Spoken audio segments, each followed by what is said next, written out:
Hey, what's going on? I'm Jordan Harris, and this is Sports Truth.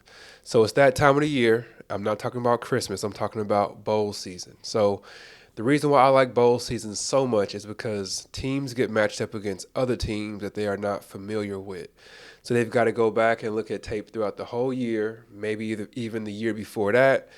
Try to get as many tendencies as they can possibly find. Do they like running the ball? Do they like passing the ball? Because they're starting off just a clean slate. So this year, the Hurricanes are playing against Rutgers. So my first thought was, who is Rutgers? What do they do? Is this a run heavy team? Is this a pass heavy team? And I'm guessing some of y'all out there probably had the same thought. So we're going to do a quick little, I wouldn't call it a deep dive, but we're going to skim over the top real quick, look at some of their key wins, key losses, talk about their record, talk about their coach, quarterback, running back, just do a quick overview of who Rutgers is, and then we'll talk a little bit about what might happen in this game and how Miami could win this game. All right, so right now, the Hurricanes are not favored, so they're underdogs in this game, which was kind of a shocker to me, but I think I understand why. And part of that reason is because the opt outs are pretty heavy on the Miami side because you've got the starting safeties for Miami that's not playing. You also have just holes every, defensive lineman that's left. So while Miami has holes, Rutgers only has one person that's opting out, and that's a starting cornerback. So they are basically at full strength right now. Rutgers is. So their coach, Greg Schiano, 86 wins, 95 losses over the years that he's been coaching. But in bowl games, I don't know how, I don't know why. He's 5-2 in bowl games. So the dude knows how to get his team up and ready for the bowl game for whatever reason. I don't know what he's doing before the bowl game, but he's getting his team ready. So let's talk about the key losses that Rutgers had this year. So they played against Michigan, which is like an ultimate test for everybody because they're number one overall in the whole country. So they lost to Michigan 31-7. They played Ohio State as well. They lost to them 35-16. They played Iowa, and remember Iowa got shut out against Michigan in the Big Ten championship. So when Rutgers played Iowa, they lost 22-0, so they got shut out by Iowa. They lost to Penn State 27-6, and they also lost to Maryland 42-24. And their record right now is 6-6. They've lost their last 4 games, so they're coming into this game on a 4-game losing streak, which is part of why I was real shocked that they would be favored over Miami. The fact that they're coming in on a 4-game losing streak. But then again, when you have so many players who have opted out and your quarterback is transferring and you're starting Ja'Cory Brown, all those kind of things, I guess I can halfway see why the game is close, but it still kind of surprises me that Miami's the underdog. Anyway, let's talk about their key wins. So Rutgers beat Temple 36-7. They also beat Michigan State, which is probably their best win, even though Michigan State was down bad this year. They beat Michigan State 27-24, so it was a really close game. And then they also beat Indiana 31-14.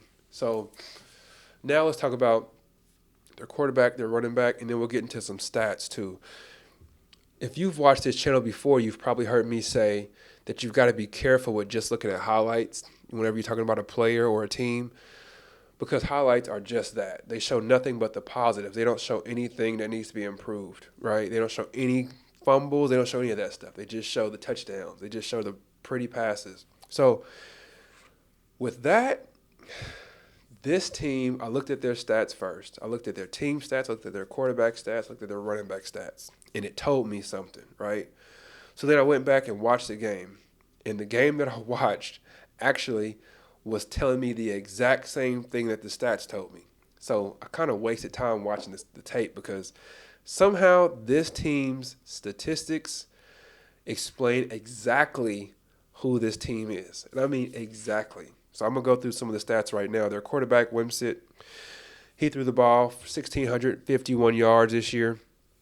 Just for comparison's sake, Tyler Van Dyke threw the ball 2,700 yards. Completion percentage, his completion percentage was rough. It was 47.9%. So he completed less than 50% of his passes.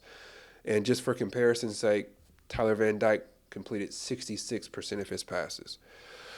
Nine touchdowns and so he had 9 touchdowns and 8 interceptions, which is rough. You want to be at a 3-to-1 ratio. He was barely at a 1-to-1 ratio.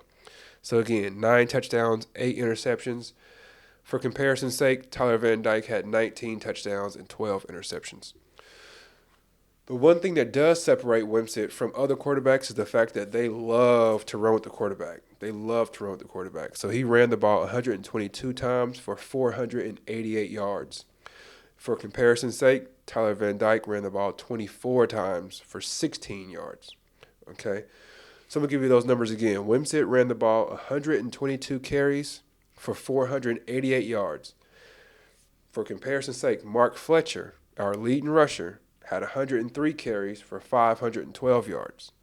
So just putting that out there. They love to run the ball with the quarterback. Now let's talk about their running back.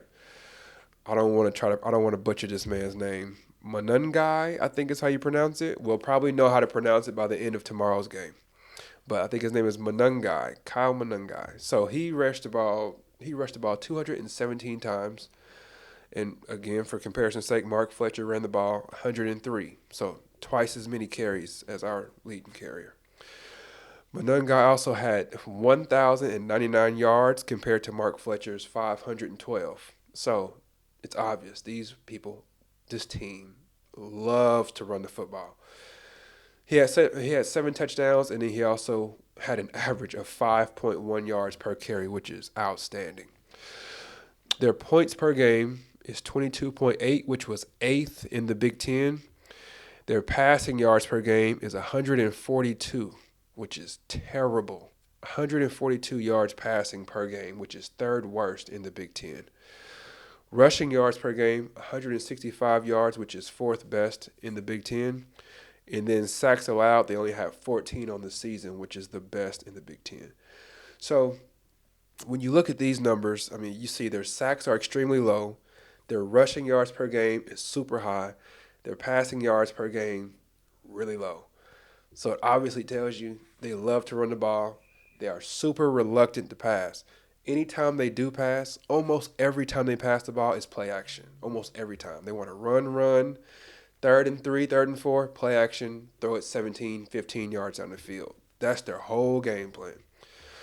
Okay, so let's talk a little bit about their defense. So points allowed per game, they allow 21 points per game, which is 8th in the Big 12 or 8th in the Big 10. I think there's 14 teams in the Big 10, so they're like right there towards the middle.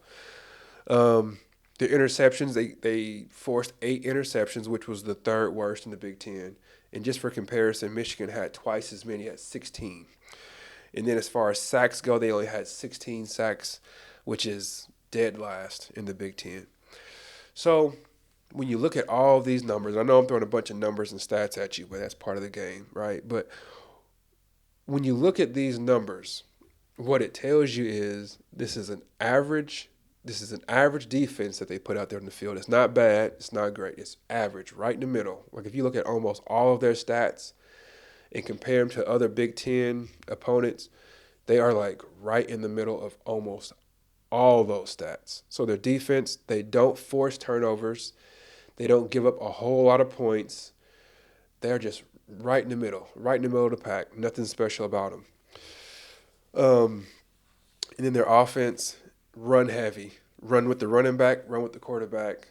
They don't do a lot of screen passes. They just do a lot of handoffs, and then they'll fake handoff and throw it down the field.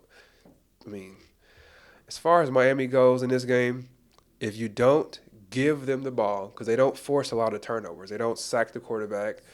They don't have safeties that are ball hawks and have ball skills. They don't have that. So as long as Miami doesn't have dumb turnovers where they're just giving Rutgers the ball, as long as they stop the run, they'll win by multiple scores. The Hurricanes will. It's just a matter of don't give them the ball because they're not going to take it from you. Don't give them the ball, and they're going to run it all the time. So if you don't give them the ball and then you stop the run, you will win by multiple scores. And I know that sounds easy. It sounds a whole lot easier than it actually is. But their running back, they have probably the best. Michigan's got a pretty good running back in Blake Corum. So let's say they probably have the second best running back in the Big Ten And Big Ten is run heavy, as you know. So they probably got the second best running back in the Big Ten, and he decided to come back next year for some reason. But he's pretty quick, not super fast, and he's pretty strong. Not the biggest guy, but he will run through every arm tackle that he touches. I can almost promise you that. So they're gonna have to wrap this dude up, take him to the ground, get him into a 3rd and 6, 3rd and 7, where they can't fool you with a play action, and we'll most likely get 1 or 2 interceptions off of that. But then again, this is a team that I can definitely foresee them doing. If they get 5, let's say if they get 5 plays that are all like 3rd and 8 or 3rd and 9, somewhere in there, out of 5 of those plays, they would probably do a draw play on 4 of them. Just play it safe, draw, hand it off, and then punt the ball away. It's just how this team plays. So they're going to reduce the amount of possessions that Miami has. It's probably going to be a low-scoring, boring game, to be honest with you. If I wasn't a big Miami fan as I am, I probably wouldn't watch it because Rutgers, they make the game ugly. I'm just telling y'all. So those are my thoughts, man. I'm really curious to know what y'all thoughts are on this. Please do like the video, subscribe to the channel because, like I said, we've got some lofty goals that we're working to meet. I always say at the end of my videos, you could be anywhere in the world, but you're here with me, and I truly appreciate that. So God bless. Take care. Peace.